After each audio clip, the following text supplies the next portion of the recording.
Hello my dear students, welcome in super study tutorial. My name is Aftab Alam और आज हम लोग क्लास 10th का जो चैप्टर नंबर 2 है पोलिनोमियल, उसका हम लोग लेक्चर नंबर 3 लेकर आए हैं। ओके, इस लेक्चर में हम लोग सीखेंगे कि बहुपद के शून्यकों का ज्यामितीय अर्थ क्या होता है, यानी कि उसका ग्राफीय रिप्रेजेंटेशन क्या होता है। ओके, और ये भी सीखना है कि किसी बहुपद के शून्यकों और गुणांकों के बीच क्या संबंध है। अगर ये दोनों टॉपिक किसी तरीके से हम लोगों को कवर हो जाए तो हम लोग बहुत अच्छे से क्वेश्चन को सॉल्व कर लेंगे। ओके, इसके पहले हम लोग लेक्चर नंबर 1 और लेक्चर नंबर 2 डाले हैं, वो बेसिक है जो हम लोग क्लास 9th में सीखे थे और 10th में हम लोग को सीखना था। अगर हमारा बहुपद क्या हो, रैखिक बहुपद हो, रैखिक बहुपद, तो रैखिक बहुपद हो तो उसका यानी कि लीनियर पोलिनोमियल हो, नोमियल, तो उसका जो ग्राफ मिलेगा, ग्राफ वो एक सीधी लाइन मिलेगा। ओके, ये एक्स है या एक्स डैश, ये वाई डैश, तो एक सीधी लाइन कहीं ना कहीं से प्राप्त होगा रैखिक बहुपद का। तो जब भी आप लोगों को सीधी लाइन प्राप्त हो, स्ट्रेट लाइन, तो आप लोग समझ जाएंगे कि वो रैखिक बहुपद होगा। ओके, अगर ध्यान दीजिएगा लोग, द्विघात है, क्या जी, द्विघात बहुपद है, आप लोग खींच कर देख सकते हैं, बहुपद है यानी कि क्वाड्रेटिक पोलिनोमियल है, पोलिनोमियल है, तो उसका जो ग्राफ मिलेगा एक कर्व मिलेगा इस तरह से।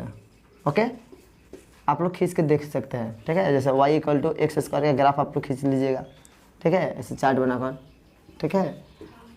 आप लोग x और y का वैल्यू, यानी x का वैल्यू अलग अलग रखिएगा, 0 तो 0 आएगा, 1 रखे तो 1 आएगा, 2 रखे तो 4 होगा ना।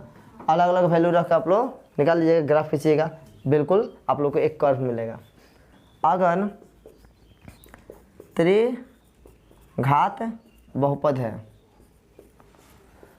ओके, यानी क्यूबिक पोलिनोमियल,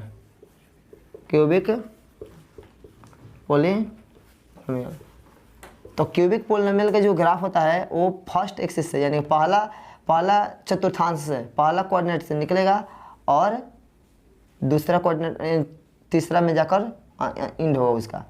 ये पहला से स्टार्ट होगा, ऐसे करते करते करते इसमें जाएगा, ठीक है।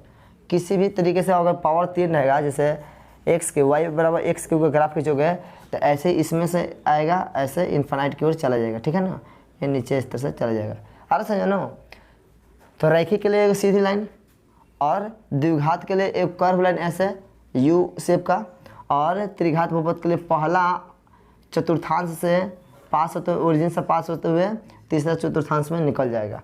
तो आप लोग से कोई पूछेगा कि त्रिघात बहुपद का जो ग्राफ होता है वो कैसा होता है, तो आप लोग उसको ड्रॉ कर सकते हैं कैसा होता है।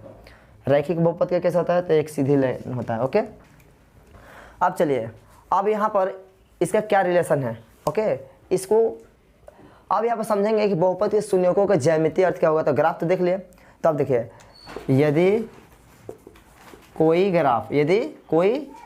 ग्राफ है ना, px, क्या, कोई ग्राफ px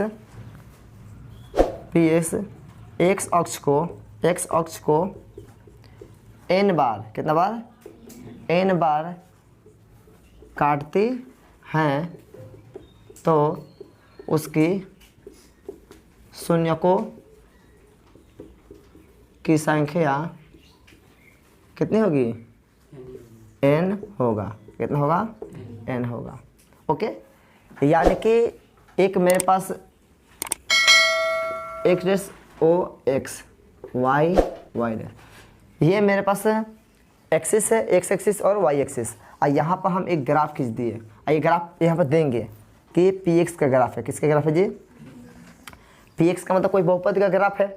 ओके, तो जब ये कोई बहुपद का ग्राफ है तो पूछेगा इसके शून्यकों की संख्या कितनी होगी, तो आप लोग क्या देंगे इसके अनुसार कि x अक्ष को जितने बार काटे, यानी कि n बार, n का मतलब देखो 1 2 3 बार, कितना बार काटा है जी, 3 बार। तो दिए गए ग्राफ है ना, दिए गए ग्राफ x अक्ष को कितना, 3 बार प्रति छेद चाहे काटती है ना, 3 बार काटती है, नहीं है ना। इसलिए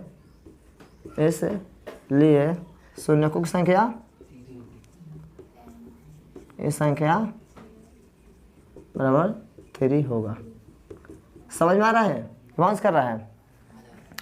अगर एक भी बार ना कटे, जैसे मान चले एक्स डैश वाई डैश है, यहाँ से चला जाए ग्राफ, एक्स अक्ष को काटा ही नहीं, तो इसके शून्यकों की संख्या एक भी नहीं होगा।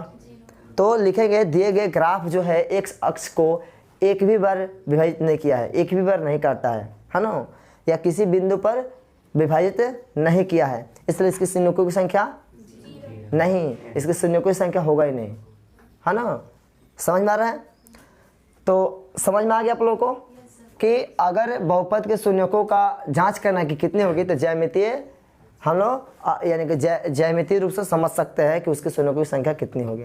तो ज्यामितीय अर्थ से हमको क्या पता चलता है कि शून्यकों की संख्या कितनी होगी किसी बहुपद का। ओके, समझ में आ रहा है ना? चलिए आगे बढ़े।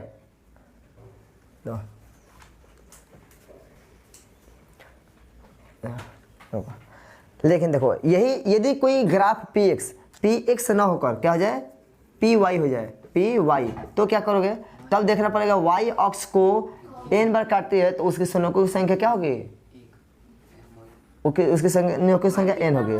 हाँ वो देखिए अब तो तब अब देखना पड़ेगा वाई को कितने बार काटा है, एक बार, ठीक है, तो इसकी शून्यकों की संख्या कितना होगी, क्योंकि ग्राफ जो है, ग्राफ वो डिसाइड करता है कि वो किस प्रकार का फंक्शन है, किस प्रकार का बहुपद है। अगर y है तो y को देखना पड़ेगा, अगर x है तो x को देखना पड़ेगा। ओके, तो हमारा जो क्वेश्चन पूछेगा वो px पर पूछेगा, किस पर पूछेगा जी, px पर, तो हमको x एक्सिस को देखना पड़ेगा। समझ आ रहा है कि नहीं? चलिए